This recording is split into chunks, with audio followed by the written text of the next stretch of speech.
Hello everyone. Air Force Common Admission Test FCAT is going to be held on 3rd and 4th October 2020, and the admit card is released a few weeks before the examination. FCAT is a acronym for Air Force Common Admission Test, which is a national level examination for the selection into the Indian Air Force as a A-grade officers. And as of you know that the FCAT examination conducted by the UPSC twice in a year for the recruitment of technical and non-technical branches and applicable for both male and female candidates. As अगर मैं आपसे technical branch की बात करूं तो ये FCAT का exam लिया जाता है आपका मैकेनिकल, इलेक्ट्रिकल और कंप्यूटर साइंस के लिए. For ground duties it will be taken for logistic, administration and account department. और आज मैं आपको इस वीडियो के अंदर, इस पूरे सेशन के अंदर मैं आपसे बात करूंगा कि FCAT 2 जो 2020 का एग्जाम होने वाला है, इसके लिए आपके पास क्या एग्जाम में सिलेबस आएगा, क्या टॉपिक्स हैं, क्या पैरामीटर सेट किए गए हैं और क्या कट ऑफ रही है लास्ट 4 to 5 ईयर्स के अंदर, और इस बार क्या कट ऑफ जाने वाली है, वो कौन से टिप्स एंड स्ट्रेटजीज हैं जिनको फॉलो करके आप इजीली अपने एग्जाम को क्रैक कर सकते हैं. और साथ ही साथ जब आप अपने FCAT के एग्जाम को क्वालिफाई कर लेते हैं, जब आपकी सिलेक्शन हो जाती है, तो उसके बाद आपको क्या जॉब प्रोफाइल और क्या आपकी सैलरी पैकेज रहता है. So without wasting any time let's start. और सबसे पहले बात करते हैं जो लास्ट 4 to 5 ईयर्स का जो क्या कट ऑफ रहा है FCAT का. तो जैसे कि आप देख सकते हैं कि 2015 के अंदर जो आपका FCAT का एग्जाम फर्स्ट हुआ था, उसमें जो आपकी कट ऑफ गई थी आउट ऑफ 300 मार्क्स, वो गई थी 126.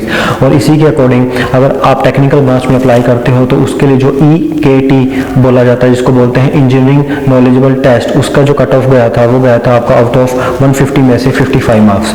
सिमिलरली 2015 के अंदर जो FCAT का एग्जाम 2 हुआ था, उसकी कट ऑफ गई थी 144 एंड EKT की गई थी 52. सिमिलरली 2016 के अंदर FCAT फर्स्ट 132 एंड EKT 52. 2016 में FCAT का जो सेकंड एग्जाम हुआ था, उसकी कट ऑफ गई थी 148 एंड EKT की गई थी 60 मार्क्स. 2017 में फर्स्ट में 150 और EKT 60. 2017 में जो सेकंड एग्जाम हुआ था, उसके अंदर गई थी 160 मार्क्स पर और EKT की गई थी अगेन 60. और 2018 में जो FCAT का फर्स्ट एग्जाम हुआ था, FCAT फर्स्ट, उसकी कट ऑफ गई थी 155 मार्क्स और EKT की गई थी अगेन 60. 2018 में जो FCAT का सेकंड एग्जाम हुआ था, उसकी गई थी 140 एंड EKT की गई थी 55. और 2019 में जो FCAT का एग्जाम फर्स्ट हुआ था, उसकी जो कट ऑफ गई थी वो 133 मार्क्स पे गई थी और सिमिलरली EKT की गई थी 50 मार्क्स पर. और 2019 में FCAT 2 का जो एग्जाम हुआ था, उसकी कट ऑफ गई थी 142 मार्क्स आउट ऑफ 300 और EKT की गई थी आपकी 50 मार्क्स पर आउट ऑफ 150 मार्क्स. सिमिलरली 2020 में जो आपका FCAT का एग्जाम फर्स्ट हो चुका है, उसकी जो कट ऑफ गई है वो गई है 153 मार्क्स पर और EKT की थोड़ी जस्ट बिलो आई है, वो आई है आपकी 40 मार्क्स के ऊपर. तो फ्रेंड्स, आप इसका कट ऑफ से एक चीज़ तो आप बिल्कुल अंदाज़ा लगा सकते हैं कि जो आपकी 2020 FCAT 2 के एग्ज़ाम की जो कट ऑफ जाएगी, वो आपकी तकरीबन 150 से 160 के बीच में ही जाएगी. और इसमें यहाँ एक चीज़ ध्यान क्यों रखने वाली है कि जो आपका इंजीनियरिंग नॉलेजेबल टेस्ट है, वो पहले आपका 150 मार्क्स का होता था, जिसमें आपके पास तकरीबन क्वेश्चन आते थे आपके पास 50 के अराउंड वर्ड. लेकिन अब ये जो आपका एग्जाम है, ये आपका 180 मार्क्स का होगा और इसमें तकरीबन आपके पास 60 क्वेश्चन पूछे जाएंगे. सो इस आपने जो अपनी तैयारी करनी है, इसी स्पेसिफिक वे से तैयारी करनी है. तो let's talk about the selection process of FCAT. तो FCAT की सिलेक्शन प्रोसेस कैसे होती है, इसके लिए सबसे पहले आपको आपका रिटन एग्जाम क्लियर करना होगा. उसके बाद आपका जो SSB इंटरव्यू होता है, उसमें आपकी पर्सनैलिटी टेस्ट भी होती है. थर्ड आपका जो मेडिकल एग्जामिनेशन होगा वो होगा. उसके बाद आपकी मेरिट लिस्ट लगती है. तो इसी चीज़ को फॉलो करते हुए सबसे पहले हम बात करते हैं कि जो FCAT का एग्जाम होता है, उसका क्या एग्जाम पैटर्न रहता है. तो इसमें FCAT के एग्जाम में आपके पास टोटल 100 क्वेश्चंस आते हैं और आपका ईच क्वेश्चन 3 मार्क्स को कैरी करता है. अगर आप किसी भी क्वेश्चंस का रॉन्ग आंसर देते हैं तो आपका 1 मार्क्स डिडक्ट कर लिया जाता है. तो टोटल आपके पास 100 क्वेश्चंस आएंगे. अगर एग्जाम सिलेबस की बात की जाए तो आप देख सकते हैं कि हाँ, एग्जाम जो आपका FCAT का है, वो आपका टाइप जो होता है वो कंपलसरी टाइप होता है. उसमें जो आपके सब्जेक्ट्स होते हैं वो होते हैं आपके जनरल अवेयरनेस के, वर्बल एबिलिटी के, रीजनिंग एंड मिलिट्री एप्टीट्यूड और न्यूमेरिकल एबिलिटी के होते हैं, जिसमें आपको 2 आवर्स का टाइम दिया जाएगा. और अगर इंजीनियरिंग नॉलेजेबल टेस्ट की बात करें EKT की, ये आपका तभी होता है जब आप टेक्निकल कोर ब्रांच में अप्लाई करते हो और इसमें आपका मैकेनिकल, इलेक्ट्रिकल, कंप्यूटर साइंस के लिए एग्जाम लिया जाता है. और जैसे मैंने आपको बताया कि इसमें इस बार आपके पास 60 क्वेश्चन आएंगे जो आपके टोटल होंगे 188 मार्क्स के, और इसके लिए आपको टाइम मिलेगा 45 मिनट्स का आपको टाइम मिलेगा. तो इसी पैटर्न को फॉलो करते आगे बढ़ते हैं और बात करते हैं कि कंप्लीट FCAT का सिलेबस सिलेबस क्या होता है स्पेशली 2020 के लिए। तो अगर मैं इंग्लिश सब्जेक्ट की बात करूँ, इंग्लिश में आपके पास यहाँ पर error detection, reading comparison, sentence completion, synonyms and antonyms, vocabulary में से ही आपके पास ये क्वेश्चंस आएंगे। और जनरल अवेयरनेस की अगर बात करें तो इसमें आपके पास history, geography, political science, general science, environments, arts and culture, defence और स्पोर्ट्स से रिलेटेड क्वेश्चंस आपके पास पूछे जाएंगे। न्यूमेरिकल एबिलिटी की अगर बात करें तो इसमें आपके पास dimension, fraction, time and work, average, profit and loss, percentage, speed, time and distance से रिलेटेड क्वेश्चन पूछे जाएंगे। रीजनिंग एंड मिलिट्री एप्टीट्यूड के अंदर आपके पास वेरिएबल स्किल्स और स्पेक्टिकल एबिलिटीज के क्वेश्चंस आपके पास पूछे जाएंगे। तो फ्रेंड्स, आपने जो अपने क्वेश्चन है आपको इसी सिलेबस के अकॉर्डिंग अगर आपको प्रिपेयर करना हो, जैसा कि मैंने आपको बताया कि आपका नेशनल लेवल का एग्जाम होता है, तो आपकी जो प्रिपरेशन होती है वो आपको इसी के अकॉर्डिंग तैयार करनी पड़ेगी। स्पेसिफिक वे से आपको इसकी तैयारी करनी पड़ेगी। जो प्रोफाइल की बात करते हैं और सैलरी आपकी क्या रहेगी, तो सबसे पहले अगर आप अपने एग्जाम को क्लियर कर लेते हैं तो जो प्रोफाइल में आपके पास जो ब्रांच मिलती है आपको, लेट से कि अगर आप फ्लाइंग ब्रांच में जाते हैं तो वहाँ पर आपको डिपार्टमेंट मिलेगा हेलीकॉप्टर का, फ्लाइट्स का या फिर ट्रांसपोर्टेशन का। सिमिलरली अगर आप ग्राउंड ड्यूटी को ज्वाइन करते हैं टेक्निकल कोड में तो आपको मैकेनिकल और इलेक्ट्रिकल डिपार्टमेंट मिलेंगे। ग्राउंड ड्यूटी नॉन टेक्निकल के लिए आपको एडमिनिस्ट्रेशन, लॉजिस्टिक, एजुकेशन और अकाउंट्स के डिपार्टमेंट मिलते हैं।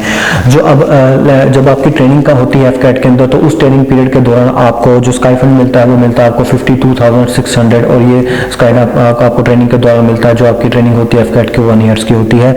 जब आप उसके बाद ट्रेनिंग कंप्लीट कर लेते हैं तो उसके बाद जो आपको पे बैंड मिलता है ऑल ब्रांचेस में वो आपका हो जाता है 56,100, यानी पर मंथ आपकी 56,100 रुपये आपकी जो सैलरी पर मंथ फिक्स की जाती है।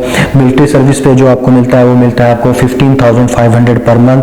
फ्लाइंग ब्रांच में आपको मिलता है 11,250 पर मंथ, और टेक्निकल ब्रांच में मिलता है आपको 200-500 पर मंथ। अलॉन्ग विद इसके साथ साथ आपको ट्रांसपोर्टेशन फैस अलाउंसेस मिलते हैं, आपको एजुकेशन अलाउंसेस मिलते हैं, आपको चिल्ड्रन अलाउंसेस मिलते हैं, और जो भी आर्मी आपको इसके अलावा जो भी बेनिफिट्स मिलते हैं वो सारे के सारे बेनिफिट्स यहाँ भी आपको दिए जाते हैं। तो सबसे इंपॉर्टेंट चीज़ क्या है, अब आपको वो कौन सी टिप्स एंड स्ट्रेटजीज को फॉलो करना है ताकि आप अपने एग्जाम को इजीली क्रैक कर सकें। तो उनके ऊपर बात कर लेते हैं। तो सबसे पहला पॉइंट जो है वो है नो अबाउट द एग्जाम। आपको एग्जाम के बारे में पूरी इंफॉर्मेशन होना बहुत ज़्यादा ज़रूरी है। एग्जाम क्या है, कितने मार्क्स का होगा, क्या नेगेटिव मार्किंग रहेगी, क्या उसका सिलेबस है, क्या उसमें टॉपिक्स आएंगे, जैसा कि मैं आपको सब कुछ बता चुका हूँ कि इसमें सिलेबस क्या रहेगा। तो आपने एग्जाम के हर पैटर्न को फॉलो करना है।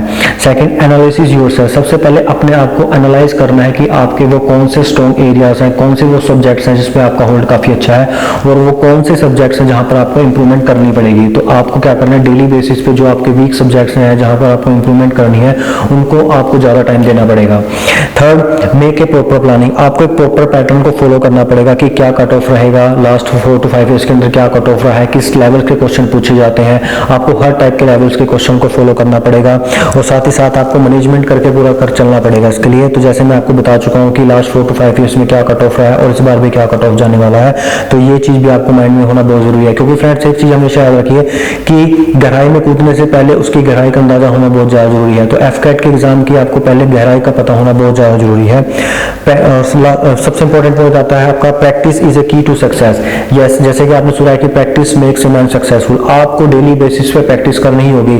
जो प्रीवियस ईयर्स के क्वेश्चन पेपर होते हैं उनकी प्रैक्टिस बहुत ज्यादा कीजिए, क्योंकि this will definitely boost up your confidence. जब आप प्रीवियस ईयर के क्वेश्चन पेपर को सोल्व करते हैं तो बहुत ज्यादा कॉन्फिडेंस इंप्रूव होता है। ये भी पता चल जाता है कि जो एफकैट का एग्जाम है वो उसका लेवल क्या रहता है, किस लेवल के क्वेश्चन पूछे जाने वाले हैं, किस टॉपिक्स में से ज्यादा क्वेश्चन आने वाले हैं। तो इससे काफी कुछ सिमिलरिटी मिल जाती है। नेक्स्ट पॉइंट है आपका एक्यूरेसी एंड स्पीड। फ्रेंड्स जैसा कि मैं आपको बता चुका हूं कि आपका जो एफकैट का एग्जाम होता है वो आपका 300 मार्क्स का होगा, और उसमें आपको पास तकरीबन 100 क्वेश्चंस आपसे पास पूछे जाएंगे। 2 आवर्स का आपको टाइम मिलेगा तकरीबन, यानी आपको 120 मिनट्स के अंदर आपको 100 क्वेश्चंस को अटेम्प्ट करना होगा। और जैसा कि आप जानते हैं कि नेशनल लेवल का एग्जाम है तो उसका लेवल भी थोड़ा सा ठीक तो रहेगा ही। तो आपको जो अपनी एक्यूरेसी स्पीड है उसको काफ़ी अच्छे तरीके से मेंटेन करके चलना है। और स्पेशली जो अगर आप टेक्निकल ब्रांच में अप्लाई करते हैं तो वहाँ इंजीनियर नॉलेजेबल टेस्ट के लिए आपको 45 मिनट्स के अंदर 60 क्वेश्चन को करना होगा। तो एक्यूरेसी प्लस स्पीड के ऊपर भी आपको साथ के साथ काम करना है, इसलिए आपको प्रीवियस ईयर्स के क्वेश्चन पेपर को कंटिन्यू सॉल्व करके देखना है। And last but not least, believe in yourself. Yes, आपको अपनी प्रिपरेशन के ऊपर पूरा कॉन्फिडेंस होना चाहिए। जो भी आपने प्रिपेयर किया है इनफ किया होगा, बट आपको अपने ऊपर और अपनी मेहनत के ऊपर का विश्वास करना बहुत ज्यादा जरूरी है। Because friend cracking any competitive exam not impossible, you have to just dedicate and believe in yourself. आपको एक डेडिकेशन स्टडी का करना बहुत ज़्यादा ज़रूरी होता है। तो होप सो फ्रेंड्स, जो आज मैंने आपको ये टिप्स और स्ट्रेटजीज बताई हैं, जो भी आपको सारा कुछ एफकैट के बारे में, सिलेबस के बारे में, क्या किन टॉपिक्स में से क्वेश्चन आते हैं, जो लास्ट ईयर की कट ऑफ है, ये पॉइंट्स आपको जरूर हेल्प आउट करेंगे 2020 एग्जाम एफकैट 2 को क्लियर करने में। और इसी तरह की हमारी कोशिश ये रहेगी कि जो भी आपके अपकमिंग डिफेंस एग्जाम्स हैं उनके रिलेटेड मैं आपके पास वीडियो लेक बनाकर लेके आऊँ, ताकि आपको एक पॉइंट आउट, एक स्ट्रेटजी मिल जाए, ताकि आप अपने एग्जाम को इजीली क्रैक कर सकें। तो इसी टाइप की इंफॉर्मेशन वीडियोस के लिए हमारे चैनल दिल्ली कैरियर ग्रुप को सब्सक्राइब जरूर करें। Thank you.